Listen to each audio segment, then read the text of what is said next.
Today for this kind of behind the scenes conversation with my guest Jen Nash today. Really exciting. This will be out as a podcast in about 6 to 8 weeks. But in the meantime, you all get the raw, unedited, who knows what's going to happen version of this. But that's pretty exciting. So really excited to have Jen here. Let me tell you a little bit about her and about what we're going to be talking about. You know, maybe you're like me and generally don't love networking. I mean, I'll do it, but for me and for many of us, it's always a bit awkward. But what if you looked at connecting with people differently? Instead of it being an event, that instead it's an everyday occurrence of tiny connections. Jen Nash is helping us take a deeper look at how anyone can create deeper, more powerful connections in modern life, one interaction at a time. She's an executive coach, facilitator, speaker, and author of The Big Power of Tiny Connections: How Small Interactions Spark Awesome Outcomes. Trained in the field of communication, Jen has a powerful grasp on what is required to turn a brush of fate into a life-changing event. Jen, I'm so excited to have you here. Wow, Jeffrey, thank you so much for that introduction. That was wonderful. Awesome. Excellent. So excited to be with you. Well, it's an important conversation because, like I said, so many of us dislike, networking and all that that means, but you're turning it around and making it in a way that's so much more comfortable. So let's start off with your explanation. I've read your book, but I want to hear your explanation of how you describe the tiny connection mindset. Because I think thinking of it as a mindset in the beginning, I think is what's really important. I love that. Yes, I was very purposeful and didn't write a networking book because there's so many of those out there. And I think the problem with networking is it's got the word working in it. So it sounds already like a bit of a hurdle. And that's, hurdle, fun, not very aligned. So for me, the big power of tiny connections mindset, love that, is really about how do you approach every little moment with hope, curiosity, and really see it as a potential for opportunity. And it's not just business, right? Because it's every little moment that we exchange with others, from the casual chit chat when you're grabbing a coffee to talking to people in lines. It's all of these things that actually turn into massive opportunities sometimes. Yeah.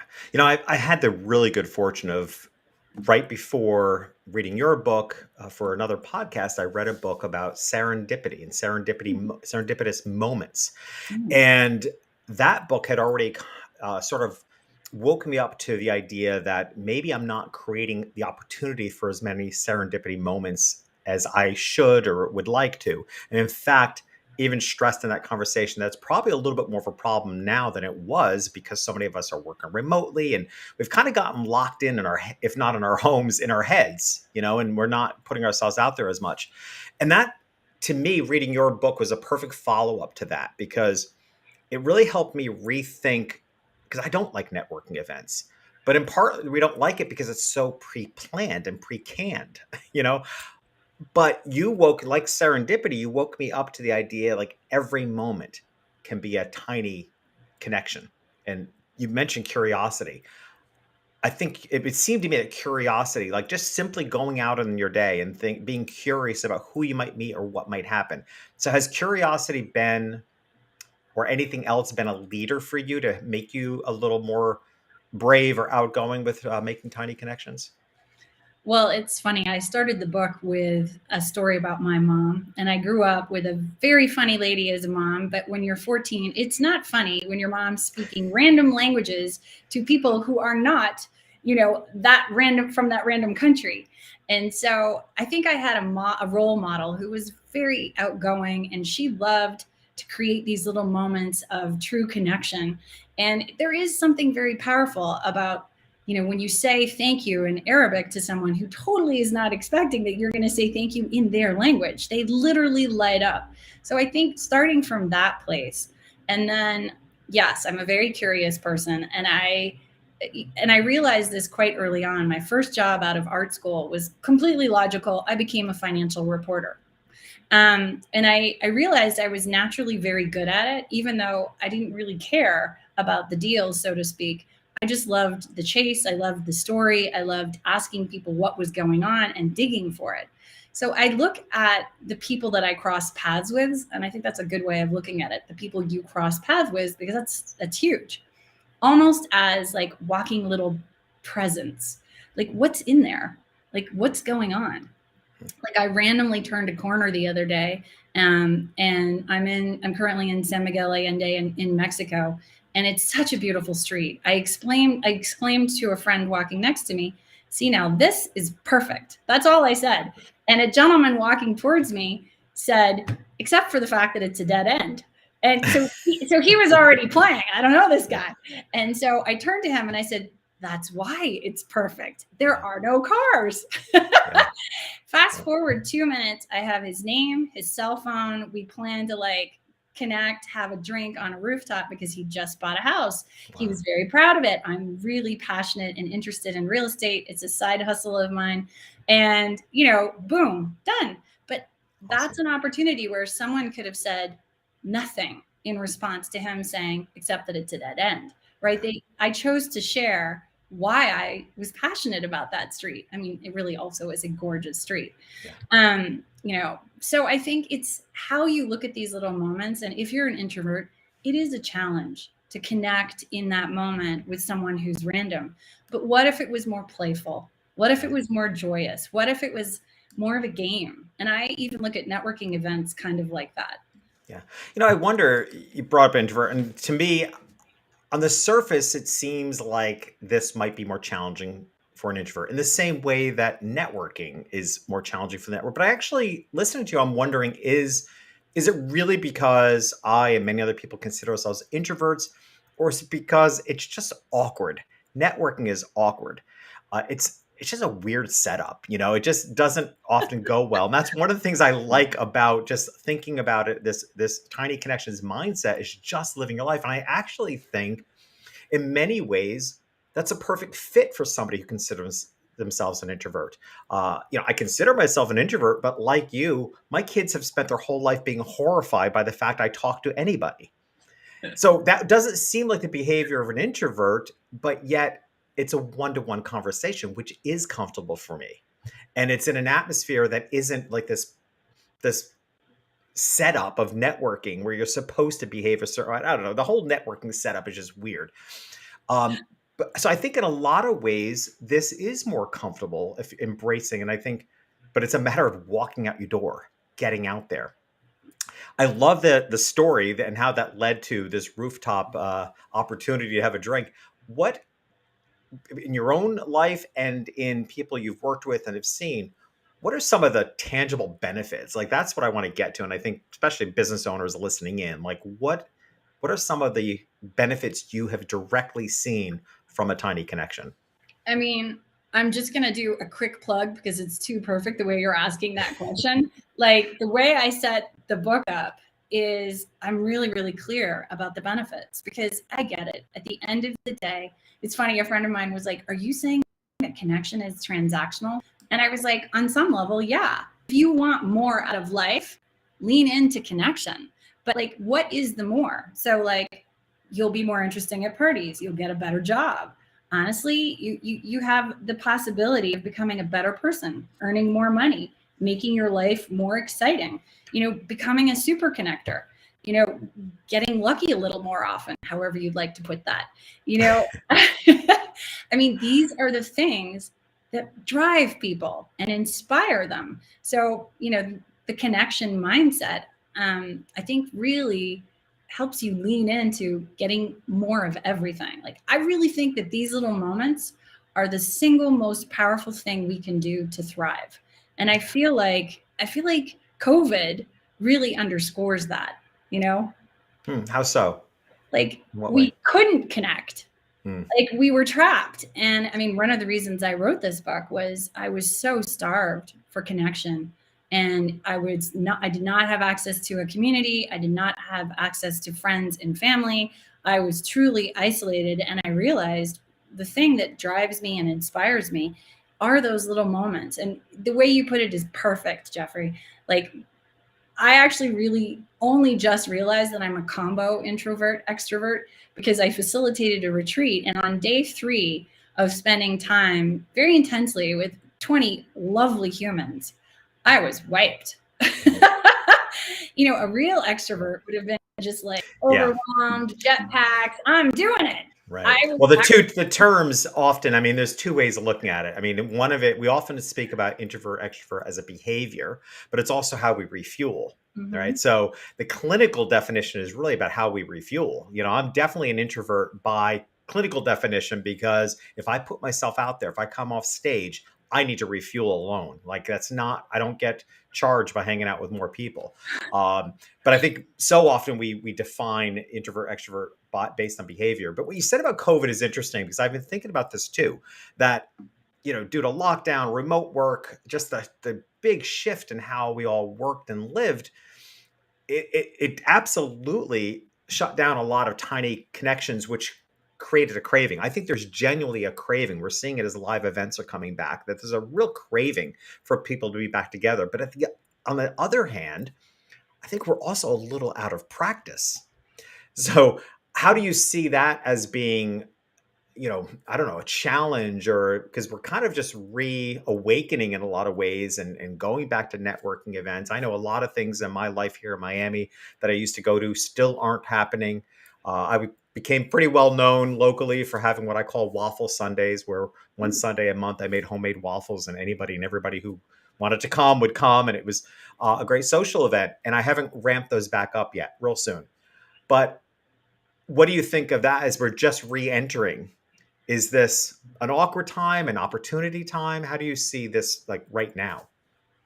I think it's definitely a shift because I also think everyone recalibrated. So while on one hand they want to go to stuff, they also really kind of liked staying at home and I chilling know. with whoever was at home, and it's cozy. But at the same time, like I asked this question in the book, what do you want? What are you going to prioritize? What's important to you? And there's a saying that I have, like, do you value comfort over cash? And a lot of it, community over cash. Is that an interesting sort of like comparison? Like, what's more important to you? And I think cash is sort of a casual way. I just like the alliteration. Is a sort of Yeah. a simple way of looking at life and choices, because money can't buy you happiness. I surely do know this, but it does buy you choices, and choices, I think, are the most powerful thing that all of us can engage with. Yeah. So I think it's a moment. I think it's an interesting moment where I would encourage people to lean into their vulnerability and connect, maybe on a smaller scale that feels good, and see where do they actually feel fulfilled. What's filling them up? Like, maybe it's not as much as it used to be, right? Maybe you move your waffle Sundays to once a quarter. It's cadence, and that cadence, I think, needs to be supportive and inspiring for your whole life. Yeah, I did recently a podcast episode that I called "The Great Resignation for Self-Employed," because all the focus about the Great Resignation is going on people with jobs, And I said, well, two things. I think one, I think the media has this backwards because everybody's focusing on what people are quitting, what people are walking away from, when really what this is about is what people are walking towards, right? What we're walking towards is the life we want, and if that means quitting the job, we're doing that. But that's also why people are turning to self-employment as a way to create the life that they really want. But at the same hand, for us self-employed, we're not, hopefully not walking away or quitting our jobs, right? Because it's our livelihood. But there are a lot of things we can quit. There are things that we can choose to quit or resign from, like resign. Maybe we want to resign from going to networking events. And instead, we want to put our attention on just setting up those serendipity moments of tiny connections, just being out in the world. I recently sat down, as I do often. I self-coach a lot, and I created for myself a worksheet on what I refer to as the expert business model checklist. Because when you are a thought leader, you have an expert business model, which is something I coach people on. It's a multifaceted, but it's a real business model. An expert business model is its own thing. Mm. And I built up this checklist of criteria and think, we need to fire on all cylinders. One of those criterias was kind of a combination of this book on serendipity and your book. was I setting up enough opportunities for those tiny connections? Because you know what, at the end of the day, if you are sitting in your home or office, if you're not getting the results you want, I think that's literally something you have to evaluate. Are you putting yourself out there enough to have that run in chance meeting with somebody that can change everything for you?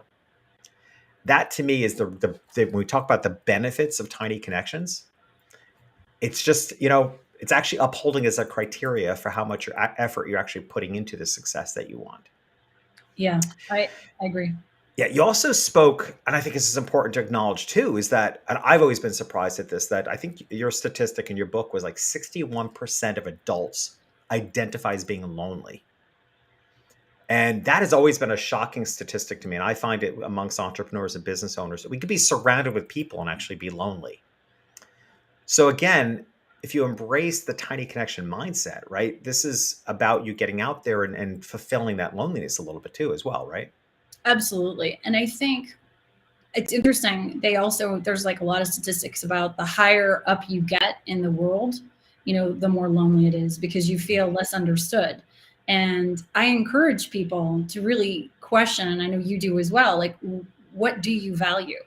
Because if you value feeling connected, who is the person that you could align yourself with? What kind of a person could mentor you and offer you sort of a safe haven for these conversations that perhaps you wouldn't share with someone else because your business has intelligent IP stuff that you don't want to share, intellectual property that you don't want to share, and then like finances and all that kind of stuff. A lot of people have a lot of ego around that, right? They don't want to put that out there, so it's lonely because they're holding it all in so tightly. But at the end of the day, what's the price? Right? Like not having a mentor or not having a business coach, someone that will align themselves with you powerfully to create the possibilities and outcomes that you want. And so I completely agree with you that this is, something that's regrettable. And I think I do see a shift, and I hope you do, because I know this is a big part of what you do. When we coach people, we're opening up doors, and I think we're really creating shifts in perspective, and that's so powerful. Yeah, and research actually shows exactly what you're saying, that we often are more likely to open up to someone one step away, you Mhm. know, and that makes sense. If you think about leadership in general, the higher you go up that ladder, it literally, the proverbial, it's lonely at the top. Whatever that top is for somebody, it is absolutely true. And one of the reasons it's true is that when you're a leader, you can't necessarily go to those that you're leading and show your weakness, right? Your role is to, I mean, I'm not saying you shouldn't be vulnerable and open and all those heart-centered leadership qualities, but you can't exactly discuss with the people that you're leading the possible financial downfall you might be facing, right? And at the same time, we also want to create some, to the best of our abilities, some division between our home life so we don't bring all the problems at home. So you do end up often in a situation of feeling more loneliness. And this idea of tiny connections and just having connections with people maybe one step removed, really, really powerful. So let's talk a little bit about how to make it easier because, again, not easy for everybody. And one thing that came to mind for me is, do you gamify it in any way? Like, is there a way that you make a game of it? And is that a way to make it easier? For me, I do, but that's generally in more forced networking situations. Say you have the opportunity to go out with people from work. It's not mandatory. Do you do it? Do you get in the car? Do you drive that hour? Which is funny. We used to drive an hour, and now we're like, oh gosh, drive an hour. Yeah. Why would I do that? So I often look at, okay, if I just go and I make 3 connections, then I can, binge watch another episode of X. If I don't go, I have to, do the work, go to the gym, or do something else. Like I'll give myself healthy Interesting. trade-offs, Yeah. And I think also at networking events or parties, because at the end of the day, every place we go where there are people is an opportunity to connect, is actually a networking event, whether you want to call it that or not. One of the stories in my book is I'm at high tea at the Pier, a hotel in New York, and I end up having lunch and making a lasting friendship with the former mayor and governor of Pennsylvania, like who I'm still in contact with to this day. And all because we started talking across tables, right? There was no stress, right? It was just a conversation that escalated and evolved and grew into a friendship.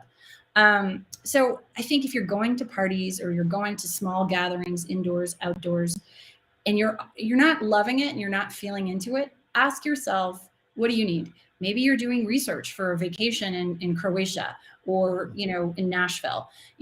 Okay, I'm going to swing through the room and I'm just going to say, hey, I'm done. I am just totally randomly looking for people who've been to Nashville. Have you? Any chance? It's a great idea. I mean, like, it's so random that most people are going to be like, oh, hey, Jen, I'm Bob.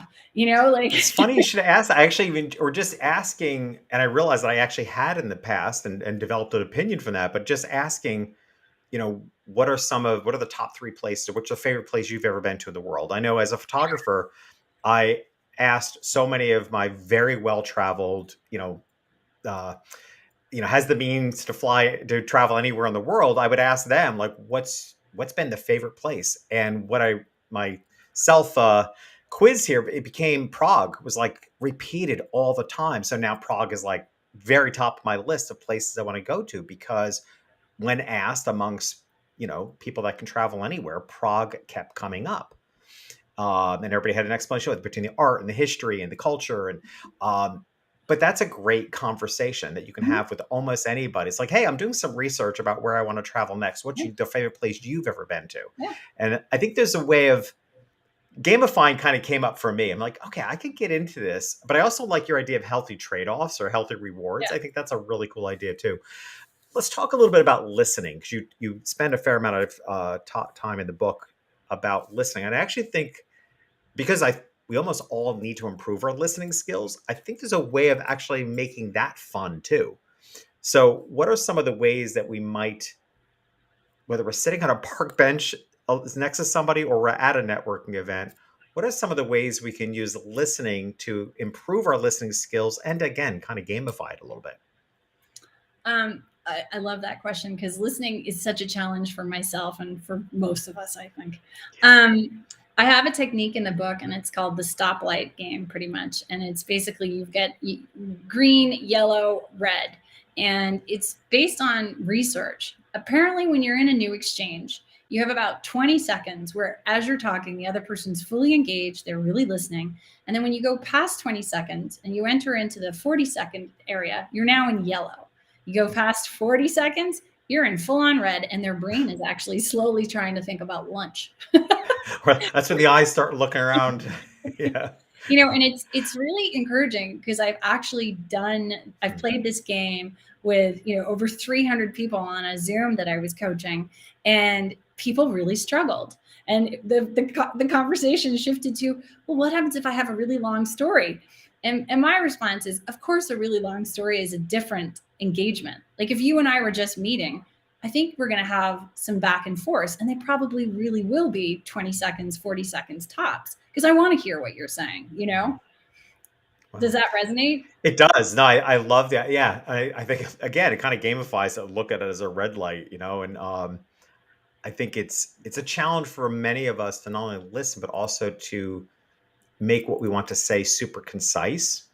And that is one of the ways that I gamify going to events that I don't really want to, is I look at it as an opportunity to practice my answer to what do you do, practice getting concise, saying what I want to say in fewer words. Like, that's one of the ways that I gamify, and also hold that in a way that I'm not expecting to do perfect. So I'm not expecting to be, perfect at this event, which in itself is all sorts of pressure we put on ourselves. Right. But rather, just like, if I'm practicing, I allow myself to kind of walk away from if I had an awkward conversation, I can walk away and say, well, I kind of blew that one, but I'm practicing. Go on to the next person. I think I'd love to add to that I think we forget as humans how much value we have within ourselves. So when we go into these situations, it's not about, oh gosh, they aren't going to want to help me. Forget that, right? Because a lot of the times I think we have the mindset networking and connection is about what I can get. No. If you go into that situation remembering how marvelous and vibrant and wonderful you are, because you are, and we are all majestic, it's more about how can I help them? So if you lean into the idea of what are you looking for? What's going to make today better for you? Why are you here today? And really take an interest in them, you'll be very surprised at how open the floodgates become almost instantly.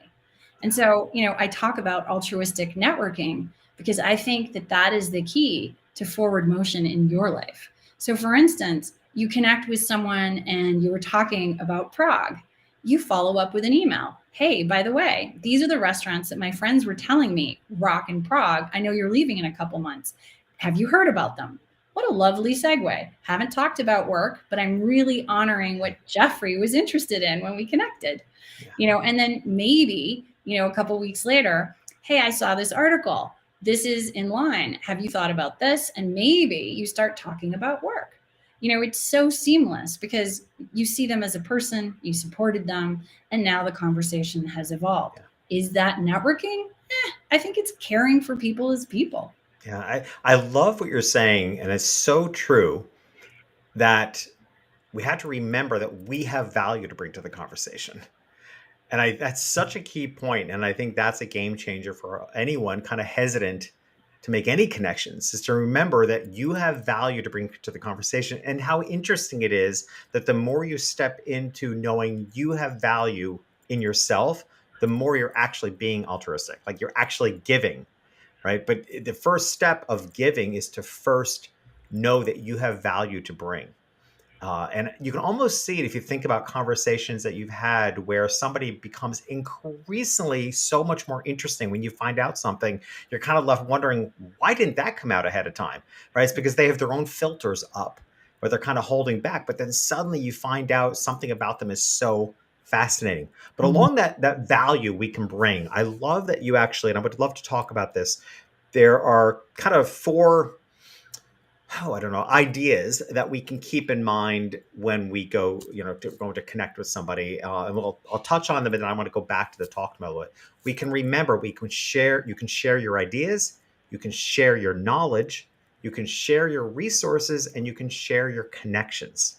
So if we know we have that value to bring to the conversation, again, what we're actually doing is being more helpful to somebody else. So what are some examples of sharing your ideas? Well, for instance, before we jumped on this chat, you had texted me just to remind me to be on the podcast, which I thought was remarkably organized. I love that.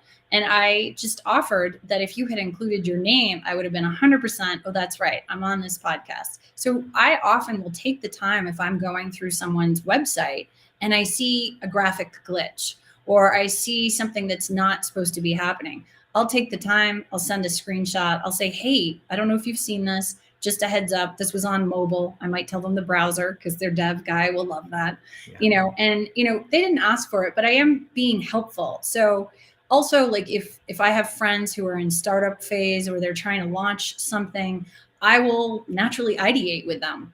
Hey, you want to brainstorm that? Like that is such a huge value because people often think, oh, I shouldn't tiptoe into their arena. I'm overstepping. Yeah. But at the same time, so many of us are craving, partnership as we build our enterprises, right? So, or empires, depending on how you look at it, our enterprise empires. No, I think you're absolutely right. And it kind of ties into the next one too, to share your knowledge, back to kind of the earlier point about remembering our value, that there is, and I will admit to being like this too, like I forget to share my expertise. I'm listening because we often go into a mindset of thinking, oh, this is about them. Let me make sure that I'm giving them a chance to talk. But the best value you can add to the conversation might be sharing your knowledge and your expertise. I think that makes a big difference. And also resources. Let's talk about that. That was kind of, I don't know that I had thought about that so much, about being able to bring to the conversation resources you might have. Do you have some examples of that? I do. And this one's a little controversial for people because I've run this past different people of different echelons and seen the looks that I get. So I believe if you live on an island and you have a boat, offer the boat. I'm not suggesting you let them take it out, but say, hey, do you guys want to go out on the boat, to people who are maybe not even in your closest of circles. And it's funny because sharing that kind of experience really creates bonds that are unexpected. If you have a country house, if you have a city apartment, and someone might need to stay there, I think that sharing that resource is kind, humane, loving, supportive. Like, why do we hold our stuff so tight? It's not going to love us when we're gone. Yeah. And it's just stuff. And 9 times out of 10, people leave it better than they find it, and that 1%, okay. So you never have them back. Well, to your point, I mean, honestly, that's kind of the whole business model of Airbnb or Turo for sharing cars, right? And you're getting paid for it. Yeah. But it's the sharing of, it's people opening up and sharing their resource, sharing their home, sharing their boat, their treehouse. You can rent anything on Airbnb. That, in my experience, because I've had so many really good experiences with Airbnb hosts, I'm renting a house in Connecticut in the month of August, and just really creating a nice relationship with the host already. And I haven't even met them yet, but they're, because of the things that we've exchanged over messaging, that it is. But then I think the other way of resources, and it's funny, I hadn't thought about things quite as big as that, but I was just thinking about sharing your resources as far as your referrals. Oh, yeah. What business tools do you use? Who do you know that could be a resource for somebody else? And just remembering to bring that into the conversation, which brings up the last, to remember that we can share our connections, that you might know somebody who can bring into somebody else. How has that worked for you? Also on the receiving end, I mean, do you find when you share connections with somebody, do you find that coming back to you?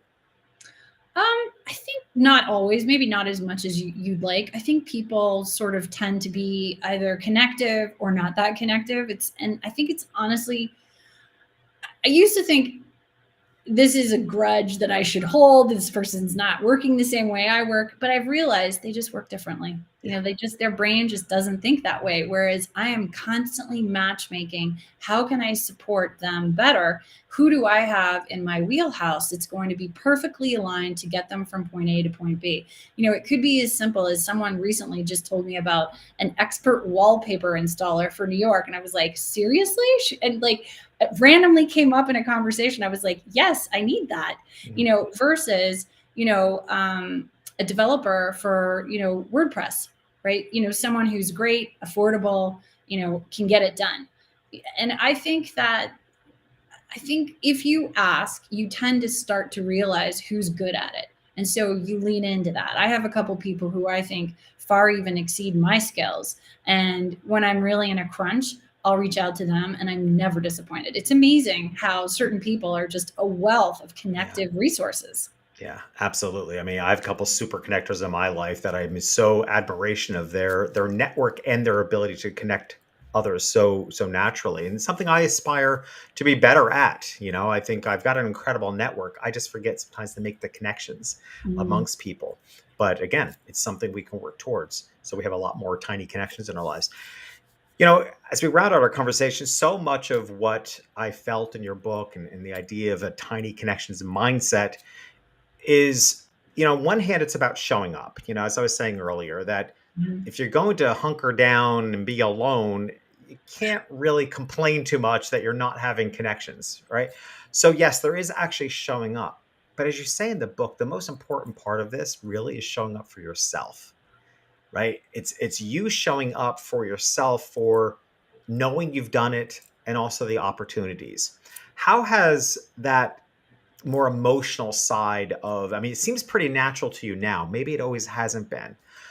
But was there a time, and did you learn in your own life that really, as much as it's a giving connection, that really it's for you? And have you, was that a change for you at any point? No, but I think it's been a growing awareness. I think I probably didn't understand what I loved about it. And then, COVID kind of took it away, or really took it away, depending on the month, right? And I realized how those tiny moments filled me. They fill me with hope. They fill me with joy. They can change your day. Like a conversation with a stranger who has an aligned view of the world to you that you randomly connect with. I don't know. It's like fireworks on the inside. And I think I have stepped further into holding space for that personally. And I've made it central to my life's work, and nurturing others to lean into that connective power is how I spend my days, which is honestly fantastic. Yeah, I love that. And I really do think there's something about embracing the idea that, showing up because you feel like you have to can be a chore. But if you can step into feeling like you're really showing up for yourself, you're showing up for what can happen in your own life and the joy it can bring you. I mean, I've always said one of the things I love about living in Miami is that it's such a party city that people are just innately happy here. And it being a 70% Latin culture, they're just happy people. I mean, the bodega down in the bottom of my building is like a 24/7 party. Like the music's blaring, like it's just happy to walk in there, right? So that's a tiny connection that can just bring a little joy to your day. And so we have to remember that, yeah, yes, there can be, and we want there to be tangible benefits from these tiny connections. Maybe it's a business opportunity. But if you can embrace also that you're showing up for yourself, for the joy that it might bring to you, I think that's probably more motivation, as much motivation as we really need to show up for ourselves. So fantastic. I love the mindset shift, as I always do. So thank you for helping us shift from the chore of networking to just living our lives in a way that there are tiny connections possible every day, all day long, right in front of us. Much more joyous way of living, I think. So thank you for that. But before I let you go, we're going to do our rapid round around the acronym of SELF. The S in SELF stands for sustainability. What's one daily habit you have that sustains you? I connect with someone I love for at least 10 minutes by phone if I can't see them in person. I love hearing their voice and seeing where they're at. It fills me. The E in SELF stands for elevate. What's one thing you suggest that we can do to elevate our business? Have powerful conversations with people who know and believe in you once a week. Loop back, go through your contacts and see who you haven't connected with, reconnect. That will elevate you. Awesome. The L in SELF stands for let's go. What's one action step you would suggest that we take even today? If you're not working with a coach, hire one and start living future you today. Love that. I'm up for hiring a coach. That makes sense. The F in SELF stands for facing a challenge with all that you've accomplished, maybe even particularly around this issue. What's one challenge you still face? Okay, so I'm gonna get really vulnerable on this one. I mean, I worked for corporate America for Fortune 50 companies for basically the last 25 years. I have been self-employed for 4 going on 5 years, and I still struggle with that mindset where you kind of think the jobs and the people and the opportunities are going to come to you the way they do when you're in a big agency and you've got the staff, everyone's pulling together, and you're kind of on a highway. And I'm still challenged by the notion that I'm, kind of on a Sputnik flying through space and it's all up to me. So I Yeah. still I still have that realization that I'm like, okay, we can do this and we are doing this. But Yeah. it's you think, wow, I should have this by now. But it's a challenge, it's a change, and Yeah. I'm leaning in. Yeah, I get it. I had a conversation with a coach a number of years ago because I've been kind of transitioning out of photography into coaching and all that I do today for about the past 15 years. So I was, a few years into that point when I shared with a coach that in my photography business for 15 years, I had an 8-week waiting list, right? So I had this huge pipeline of people that wanted to hire me. So when I was out in the world as this coach, expert, et cetera, people around me kept talking about prospecting, and I actually didn't know what it meant. I mean, I knew what it meant, but I'm like, what do I do with that? Like, I just didn't know what it meant to build a pipeline of prospects who might hire you. And I said to my coach, I'm realizing I was a spoiled brat. Like, I had no idea how fortunate I was to have this pipeline waiting 8 weeks to hire me. And so I totally get your experience because it was a major shift for me to get the idea of how you need to market and put yourself out in the world. to spark the interest of people that might. It's a big mindset shift. It really is. So kudos to you. We all go through that transition, particularly people going from corporate to self-employment. It's a Yeah. big change. So totally get it. So thank you for sharing that with us. So Jen, tell us, what's the best way to find out more about you, to get your book, etc.? The easiest way is just to go to jennash.com. That's JENNASH.com.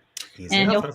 you'll find everything from what I do, how I work with companies, how I work with individuals, and of course, you'll find the book. Excellent. Excellent. And I will, of course, we'll make sure that your connections are your tiny connections. Your links are available on our show notes at jeffreyshaw.com/podcast. We'll make sure the links are there as well. And hey, by the way, if you're listening to this podcast in the traditional podcast form on whatever favorite app you have, do know that we've also moved the Self-Employed Life podcast to YouTube. So these episodes, aside from broadcasting live, we're also parking them on YouTube as the full episode, so you can watch the conversation as well. And you'll probably find a few snippets on some of the channels on YouTube. So if you're used to listening to the podcast in its traditional form, check out actually watching the videos of the conversations on YouTube as well. I think you might find it beneficial. So Jen, thank you so much for being here. Really appreciate your time.